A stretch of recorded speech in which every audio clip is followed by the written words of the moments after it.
4,7%. Porque às vezes o que nos parece correto nem sempre é.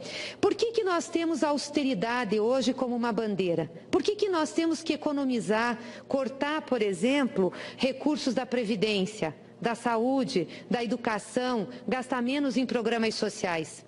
Dizem, para pagar o serviço da dívida, para a nossa dívida não aumentar tanto em relação ao PIB e para que nós tenhamos equilíbrio, portanto, financeiro ao Estado brasileiro e retomemos o nosso desenvolvimento. Mas nós temos que fazer uma reflexão se essa dívida que nós temos hoje, impactando o orçamento público, foi uma dívida ocasionada pelo Estado Nacional.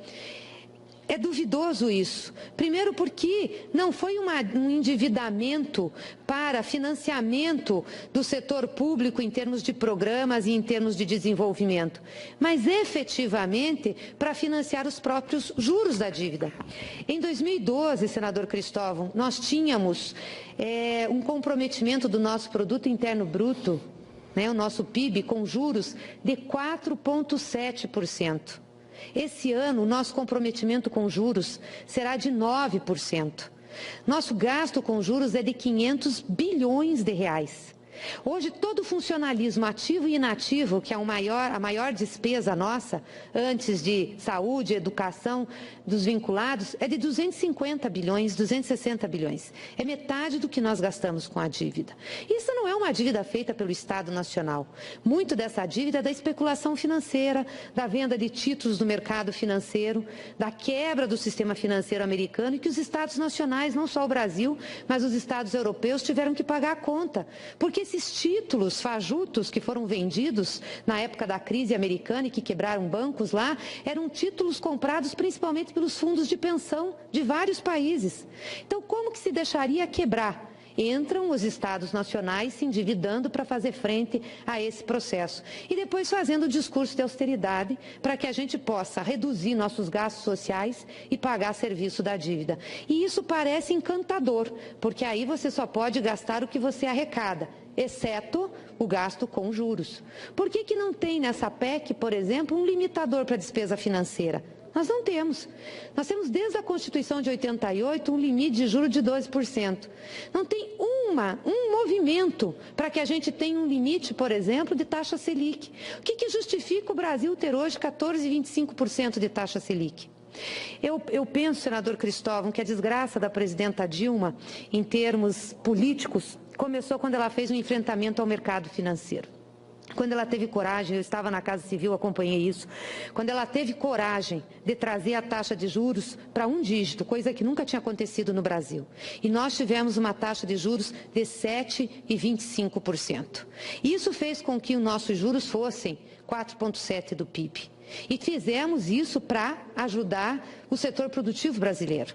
E junto com isso, fizemos um espaçamento fiscal retirando imposto, retirando tributos da folha de pagamentos.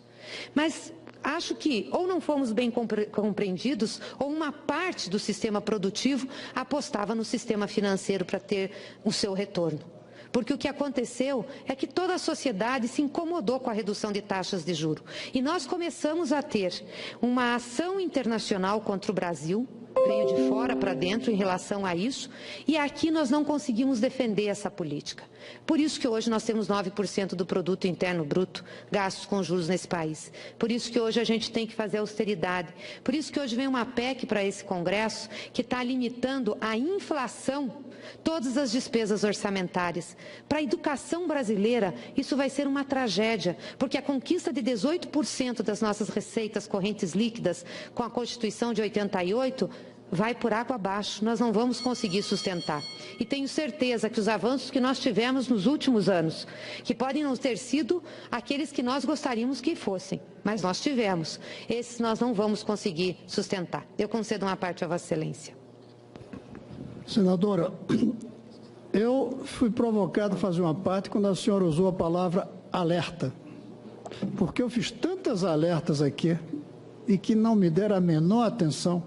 Diziam que era pessimismo, que não dava, que era mágoa. Terminou acontecendo, lamentavelmente, tudo aquilo que eu vinha alertando aqui, escrevendo, publicando. Então, quando a senhora faz alerta, me toca e eu tenho que ser alertado, sim.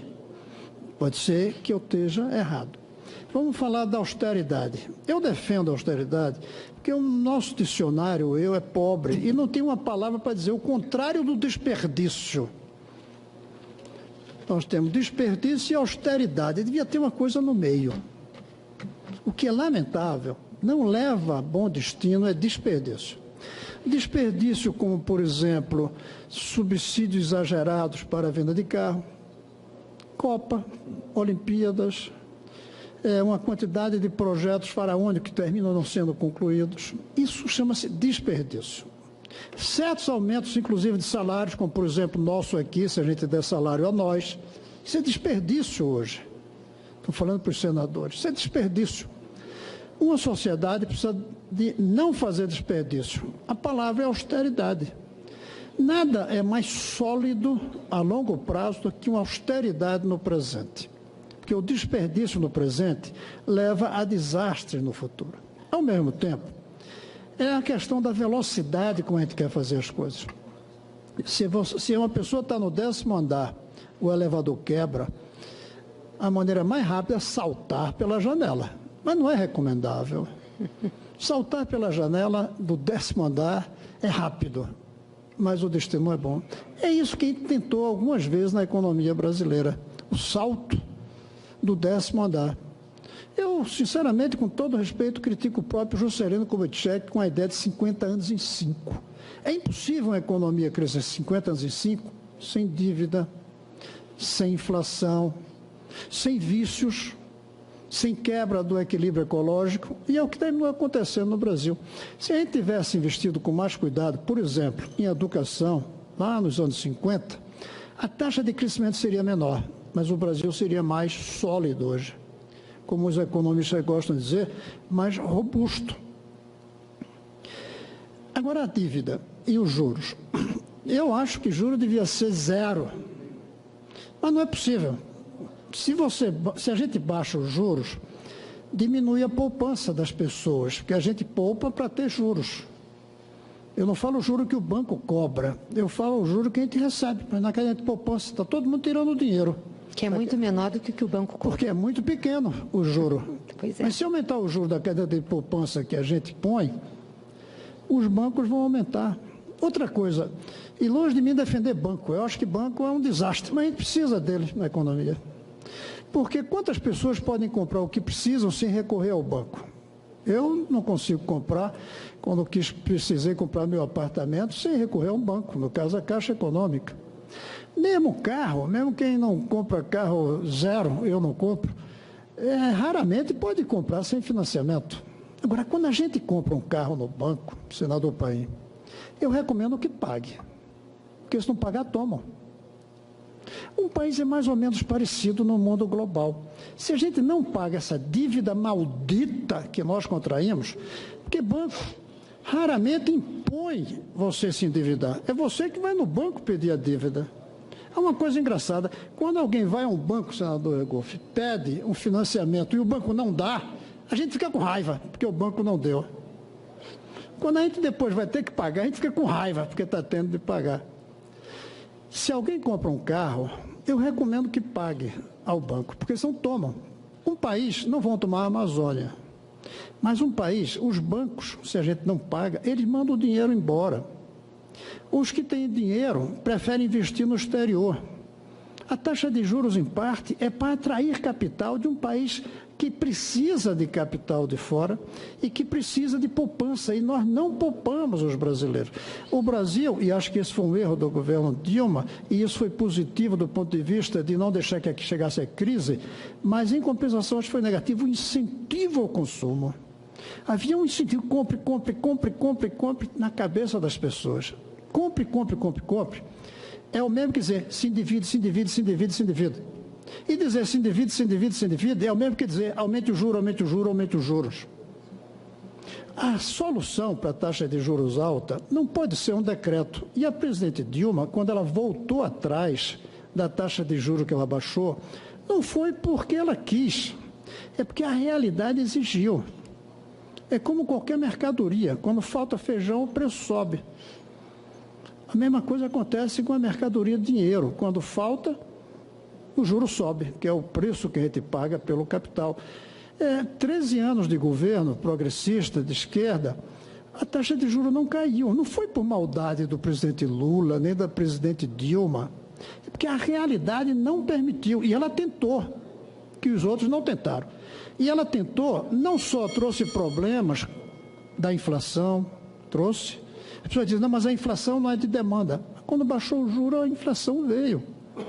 Como também caiu a poupança. Então, eu hoje estou convencido, senadora, que nós, eu creio que eu posso dizer, nós de esquerda, eu continuo me considerando, nós somos de esquerda na distribuição, não na produção. Eu estou convencido que a produção, ela não depende mais quase de ideologia, de posição política, de partido. O lugar do discurso progressista é quanto a gente tira da produção de renda para o Estado e como é que a gente distribui o dinheiro do Estado. Mas o quanto produzir e o como produzir, cada vez a gente tem menos poder. Com a globalização, com o avanço técnico. Nós estamos amarradinhos. Os bancos funcionam. Quando eu vejo alguém de baixo juros, eu digo, você trata muito bem os banqueiros. Para mim, os bancos sequestraram. Nós não desendividamos tanto que eles puderam nos sequestrar. E quando você lida com sequestrador, é melhor pagar o resgate. A não ser que você tenha força de tomar a arma dele e dizer, não vou pagar nada. Aí seria o caso, como fez Pompidou, nos anos 80, de estatizar o sistema financeiro. Mas a globalização permitia isso. Hoje não permitiria. Nenhum país fica isolado. Veja a Inglaterra, que agora decidiu sair da União. Veja o pânico que está acontecendo só porque saiu da União Europeia. Não estatizou nada, não mudou nada, tudo igual. Mas só o fato de sair daquela amarra global fez isso. Esse é um debate que, lamentavelmente, a gente não tem tido aqui, porque a gente fica muito no aspecto imediato, conjuntural. As regras da economia, eu acho que hoje, cada vez mais, tem uma rigidez que não deixa aqui a gente muito espaço para isso.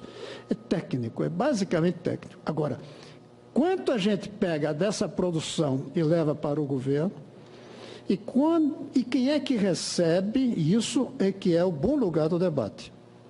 E aí, a ideia de limite nos gastos, eu acho que é positiva no total. Mas isso não quer dizer que a educação vai perder.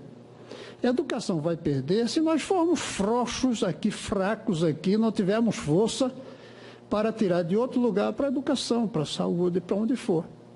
É claro que cada vez temos menos liberdade para isso. Mas se a gente quiser, tem. Eu provoquei a Uni, um dia desse, que veio me visitar, o presidente da Uni e outros estudantes. Eu disse, até aqui vocês apoiavam a gente a aumentar dinheiro para a educação.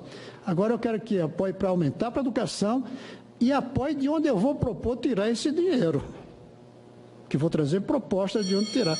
Como apresentei, aliás, a senadora Ângela, na comissão que ela presidiu, que eu fui relator, fontes de financiamento. Eu mostrei ali de onde tirar o dinheiro. Tem. Agora, vai ser difícil convencer as pessoas. Mas ou a gente convence ou gasta mais do que pode. E quando a gente gasta mais do que pode, as consequências vêm depois. O aumento do endividamento, aí vem o aumento da taxa de juros, aí vem também a inflação. Temos que nos acostumar a o que a senhora chamou de austeridade, mas que eu queria uma palavra que fosse o não desperdício. O Brasil é um país de desperdício. E isso é o que está nos comprometendo hoje em dia. Tudo mais, eu acho, é consequência do imenso desperdício que a gente fez ao longo de décadas e décadas e décadas. Não vamos botar culpa no governo Dilma Lula, até porque Lula, no começo do seu primeiro mandato, sobretudo, foi um governo extremamente responsável, sério, e eu vou dizer mais, e austero no sentido positivo. O Palocci e o Meirelles, eles conduziram isso aqui com uma responsabilidade raramente vista no Brasil. E funcionou bem. Funcionou bem. Pode dizer, mas foram os preços das commodities. Mas se não fosse aquela responsabilidade, o dinheiro das commodities tinha ido embora rápido. Como foi no Rio de Janeiro, os royalties do petróleo. O petróleo está pagando preço. O Rio de Janeiro está pagando preço. Desculpe, senador, está tomando tanto tempo, mas somos tão poucos aqui. A meu ver, o Rio de Janeiro está pagando um preço da maldição do excesso de dinheiro dos royalties do petróleo, que Furtado, nosso grande mestre, chamava de maldição do petróleo. O petróleo traz tanto dinheiro, que é o que acontece na Venezuela, que se gasta demais. O Rio, com os royalties, e algumas cidades mais que outras, começaram a gastar tanto. Aumenta a aposentadoria, aumenta salário, faz estrada, faz isso, faz Olimpíadas. Aí chega um tempo que o preço cai. E cai, o preço ia cair, até porque se não cair, acaba um dia o petróleo. Eles não se prepararam com a austeridade necessária para o futuro. Preferiram fazer o desperdício no presente. E agora estão nessa situação e nos enredando todos nessa situação. Mas eu fico contente da gente poder ter esse diálogo aqui nessa quinta-feira. A gente devia aprofundar esse diálogo, sabe? É isso que vai definir o Brasil que a gente vai deixar para as nossas gerações futuras. Um Brasil de desperdício hoje ou um Brasil que é austero hoje para ter solidez amanhã. Agradeço, senador Cristóvão, sempre muito importante suas colocações. Eu gostaria muito de concordar com Vossa Excelência sobre a simplicidade das relações econômicas de um cidadão com um banco de um país com um sistema financeiro globalizado. Mas eu não vou falar disso agora.